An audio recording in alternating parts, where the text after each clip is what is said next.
Shalom, shalom, la paix dans les cœurs. Bonjour, chers frères et sœurs. Ici, c'est la voix du berger Raphaël, votre frère le béninois. Shalom à vous. J'ai un petit conseil à donner à mes chères mamans. Aujourd'hui, il y en a tellement de foyers brisés. Il y en a tellement de foyers qui se sont séparés. Et parfois, la grande majorité des raisons, il y a la malcompréhension, il y a le défaut du papa, il y a aussi parfois le défaut de maman aussi. Mais la grande majorité, toutes mes excuses, mes chères mamans, beaucoup de ces choses viennent de vos défauts. Et je m'explique. Pourquoi tellement il y a tant de divisions? Parfois, il y a des divisions qui sont la base de la sorcellerie. Il y a des couples qui se sont séparés au moment dont ils ont dû faire mariage et ils ont dû faire tellement d'invitations. Et parmi les cadeaux donnés à l'heure de la réception, les cadeaux donnés aux mariés, il y a certains cadeaux qui sont envoûtés. Ils envoûtaient certains cadeaux avant de les donner aux mariés. À ceci, ces cadeaux commencent par créer des problèmes, des désordres dans l'enceinte du foyer. Donc tout ceci fait que ces foyers ne résistent pas à la tentation. La jalousie parfois sépare aussi les foyers. La jalousie, la raison pour laquelle normalement, nos chères mamans, je ne sais pas, il y a certaines personnes, lorsque vous voulez marier, faire de mariage, vous aimez les robes longues et vous voulez que tel président soit président, tel mis soit président, mais vous oubliez les conséquences que ça produit sur le foyer, les conséquences que ça donne sur le foyer. Attention. Normalement, pour faire des mariages, il est bon aussi d'inviter des gens. Mais en Afrique, ou soit par ailleurs, vous devez réfléchir ou bien protéger ce mariage-là d'abord avant de le faire.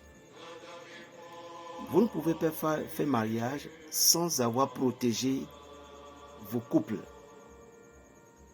Il y a des gens qui font des mariages, ça ne fait même pas 2 ou 3 jours, ils se séparent. Or, le mariage, c'est un lieu sacré. Quelque chose qui est sacré, quand c'est divisé, c'est grave.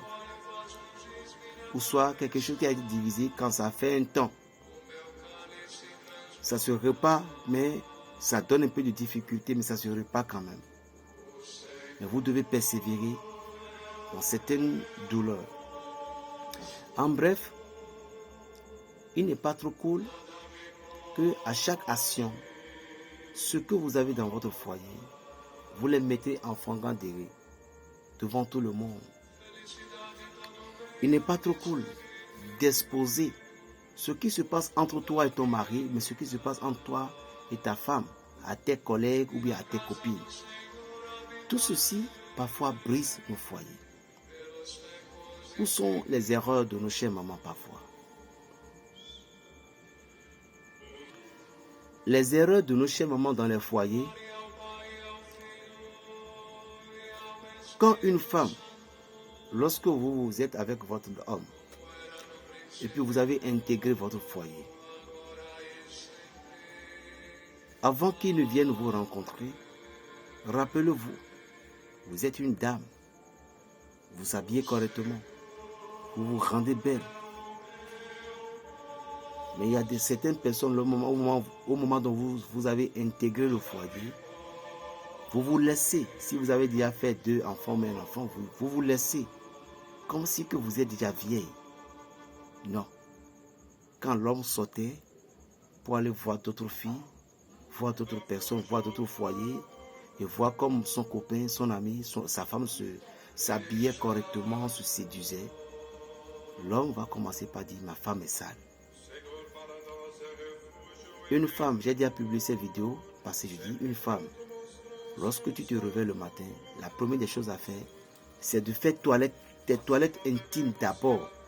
Tu dois faire tes toilettes intimes la première des choses avant d'adresser un mot à un mouche. 1. Les dessous d'une femme ne doivent pas être éparpillés dans la douche où l'homme doit en train de contempler à chaque moment. Si vous avez de l'armoire, essayez de la cacher un peu. Parce que toutes ces choses, ce sont les secrets de la femme. 2. Pour qu'une femme ne va pas trop vite trouver ou bien rencontrer des divisions dans son foyer, tu ne dois pas garder tes poils, les poils de cesse, les poils d'ici sur toi. Pourquoi? Parce que si jamais tu sortais avec un homme et puis il est un occultiste ou bien un homme qui connaissait certaines pratiques, cet homme après en question, lorsque tu dors, il suffit que tu récupères un peu de tes poils là et il va te rendre malheureux à jamais. Parce que le poil du sexe d'une femme sert beaucoup de choses. Et mes chers spirituels, mes chers frères le savent bien. Donc si l'homme est malfaisant, il pouvait utiliser ses poils pour te faire du mal. 1. Lorsqu'une femme se nettoie par rapport à ces choses, il y a des entités qui n'arriveront pas à se poser à ce point. Parce qu'il y a des démons qui se réfugiaient au niveau du sexe. Ils se réfugiaient au niveau du sexe ou là où il y avait les poils. Ils se réfugiaient là et ces démons, ils prennent le goût sexuel de la femme. Et à ceci, lorsque cette femme entretenait des rapports sexuels avec un homme, l'homme ne peut pas sentir le goût sexuel. Et lorsque l'homme ne sent pas le goût sexuel, l'homme est obligé de quitter et aller goûter ailleurs.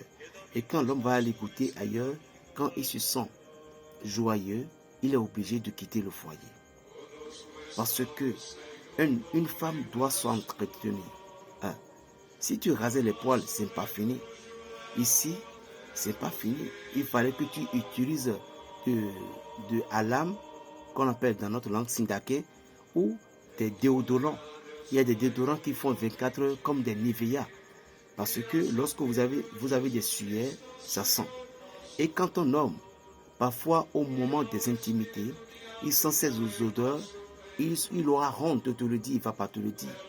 Mais quand arrivé en ville, quand il voit une femme qui avait cette truc et puis des odeurs qui l'attiraient, il est obligé de s'écarter. 2. Aussi, secondo, une femme ne doit pas laisser ses cheveux. Vous devez laver vos cheveux de temps en temps auprès du coiffeuse, parce que surtout les chrétiens, je vais m'adresser à vous, chrétiens, toutes catégories confondues, les évangélistes, peu importe, il faut que vous devez savoir quelque chose. Lorsque vous avez attaché votre tête de foulard, vous avez bien attaché votre tête de foulard, n'oubliez pas qu'il y avait de la chaleur. Arrivé à la maison, vous étiez à l'église. Arrivé à la maison, vous devez défaire les cheveux pour que le vent puisse passer. Mais il y a des femmes, vous laissez et l'odeur de sueur s'enracine dans la tête. Et à ce qui fait que au moment dont toi et l'homme, vous vous êtes couchés ensemble, vous vous couchez sur le même lit. Mais directement, le monsieur ne veut plus coucher dans la chambre. Mais tu n'as pas compris parce que c'est à cause de ça. C'est à cause de l'odeur de ces cheveux-là. Parce qu'il ne veut pas te le dire. Il est obligé de quitter, il va aller coucher au salon, il va aller dormir au salon. Parce que peut-être s'il va te dire maintenant, tu peux te mettre en colère, mais tu vas aller injurer. Les femmes, mes mamans, commencez pas à calculer certaines choses. Vous allez comprendre la raison pour laquelle votre homme commencez par vous fuir depuis un certain temps dans la chambre. Lorsque vous avez fait 2 enfants, 3 enfants, ce n'est pas encore fini pour vous. Ne vous laissez pas ébranler comme ça. Vous ne balayez pas la chambre. Normalement, ce n'est pas l'homme qui va balayer la chambre. Est-ce qu'on est d'accord? Maintenant, l'homme a quitté en ville avec ses amis, arrivé au salon. Il y a les pailles ici, il y a les pailles ici, il y a la chaise là, c'était comme ça. Et l'homme a honte. À cause de toi, il ne peut plus inviter ses invités à arriver à la maison. Et ses invités sont obligés de partir en ville. Mais quand il part en ville dans les restaurants, il va croiser notre fille. La division est installée. Je ne vais pas aller trop en plus, mais c'est juste pour vous dire, si votre foyer en question ne va pas se séparer, la grande majorité, c'est vous, les femmes. Il y a des hommes qui sont des coureurs de jupons, on n'en disconvient pas. Mais vous devez savoir quelque chose. Les hommes qui sont des coureurs de jupons, la grande majorité, leur coureur de jupons vient du sang. Et quand ça vient du sang, ça va être difficile d'enlever ça de leur vie, à moins que vous entrez dans l'exercice spirituel.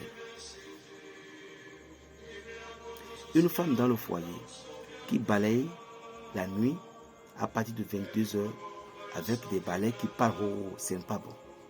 Parfois, vous balayez et puis vous prenez votre pied pour essuyer sur le balai, ce n'est pas bon. Parce que comment vous balayez, vous prenez votre pied pour essuyer sur le balai, vous divisez comme ça votre foyer. Par exemple, vous avez préparé de la sauce. Normalement, lorsque vous avez préparé de la sauce, il n'est pas question que vous déposez le cuillère sur la marmite comme ça. Non. Lorsque vous fermez la marmite, déposez le cuillère à part. Sinon, lorsque vous déposez le cuillère sur la marmite comme ça, là où vous avez sur la marmite de la sauce, ceci fait que la division et la paix ne règnent jamais dans le foyer. La division vient, où il y aura toujours de la chaleur. Que Dieu vous bénisse. Berger Raphaël, votre frère le béninois. Chère maman, je vous aime beaucoup. Si vous avez besoin de conseils, il n'y a pas de problème, je vais vous les fournir. C'est rempli. Mais foyer, c'est la compréhension. Si ton homme a commencé, demande pourquoi ça a été ici. Il faut que tu le fouilles en toi-même d'abord. Berger Raphaël, ton frère le béninois. Shalom à toi.